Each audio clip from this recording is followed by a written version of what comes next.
Hey, I'm Dr. Mark Rosenberg, and today we're going to talk about your shoulders. A lot of people get rotator cuff problems. They get all kinds of injuries from either doing activity or just even sleeping on the shoulders. I have a video earlier on my channel, and if you haven't subscribed to my channel, please do so. I get a lot of questions. There are 115, actually with this one, 116 videos. I cover a lot of subjects, so a lot of the questions that are asked, I refer you back to the videos. You can go and check that stuff out there yourself and then ask questions. Okay, I'm not asking you not to ask questions, but you get the idea. So today we're going to talk about shoulders. This bone right here is called the humerus, and it sits in a socket made up from the scapula in the back and muscles and connective tissue in the front. So when people tear their rotator cuff, they tear muscles in here. However, there are some stabilizing muscles that people don't think too much about, and that's what we're going to talk about today. They're called the deltoid muscles. So right here, you have your middle, anterior, which means front, and posterior deltoids. There are three different muscles. The anterior deltoid muscle lifts the shoulder to the front. The middle deltoid muscle lifts the shoulder to the side, and the posterior rearward deltoid pulls the shoulder back. It's the initial motion. It's a small muscle.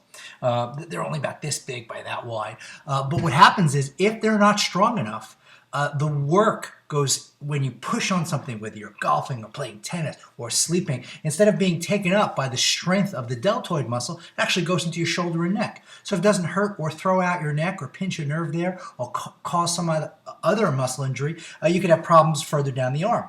So these are very important, often neglected muscles. All right, we're going to do again, like in my other weightlifting exercises for the serratus anterior and the biceps and triceps, we're doing light weights. Why? If you use larger weights, what winds up happening is you employ larger muscle groups. To engage the smaller muscles, we want to use lighter weights. Okay, with me? So this exercise is called 21s, and that's because we lift 7 times to the front, okay, 7 times to the sides, and then 7 times to the rear. So first I'm going to go through it without the weights. So basically you can do it standing or sitting. You hold the arms so that they're slightly bent. Why bent? Because what happens is if they're straight, you're engaging other muscles. With them bent, you're isolating the focus to be right on the deltoid. So the arms are bent. Actually, I will use the weights. Okay. Now these are both 10-pound weights. Don't look that they're different sizes. They just happen to be. I got them at different times. One time I thought I was really weak. I picked up one 10-pound, one 15-pound weight. And I'm going, oh God, I'm so much stronger on the right. No, actually, I picked up 2 different weights. Don't be that guy. All right. So here you have 2 10-pound weights, and basically from standing here or sitting, I hold my arms bent and I lift up to shoulder height, no higher. 7 times. 2, 3, 4, 5, 6, 7. Okay, and I'm watching the camera. I saw one went off a little bit. One's higher. They should both come up level. Okay, next 7 to the side. 1, 2, 3, 4. Again, the arms are bent. Okay, so you can see I'm going to move to the side. Okay, just like this. Now notice my hands aren't forward here, but they're straight to the side. 6, 7, and then last but not least, we want to get the posterior deltoids.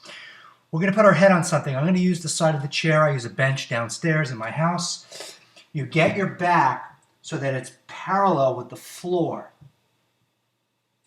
So you don't want your butt too high, your butt too low, and then you raise the arms up this way. And again, there's a little distortion in the camera from here. So I'm lightly keeping the weight of my head right here, focused here. So again, just to go over it again, these are called 21s, 7 in each direction. I do like 3 or 4 sets, okay? 7 to the front, 7 to the sides, and then, like this, 7 this way. So you're building up the anterior, middle, and posterior deltoid muscles. And you'll be surprised at, this was always funny. Everybody, I don't care what you do, has some type of repetitive use that you do during the course of the day. Whether you're walking and holding a kid's hand, little kid's hand, whether you're a parent, a grandparent, or whether you're doing something overhead, you're an electrician, what'll wind up happening is you'll notice that, geez, you know what? My one arm's stronger on the anterior side, and then you go like this, the other arm's stronger on the middle side. That's the imbalance between the three. We're trying to get all three equally strong.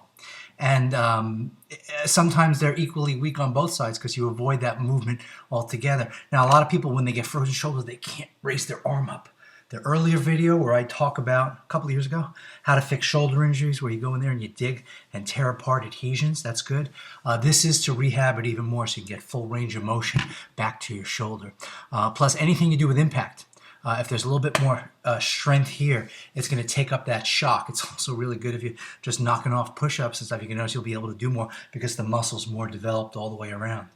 Okay, think about it. When you do push-ups, you work the anterior and posterior deltoid, not much on the medial deltoid. Interesting. All right, so again, these are called 21s. Start off slow and light weights. I use 10 pounds. You could start off with no weights or 2 or 3 pounds just to get the range of motion. Okay, alrighty, that's it for today's video.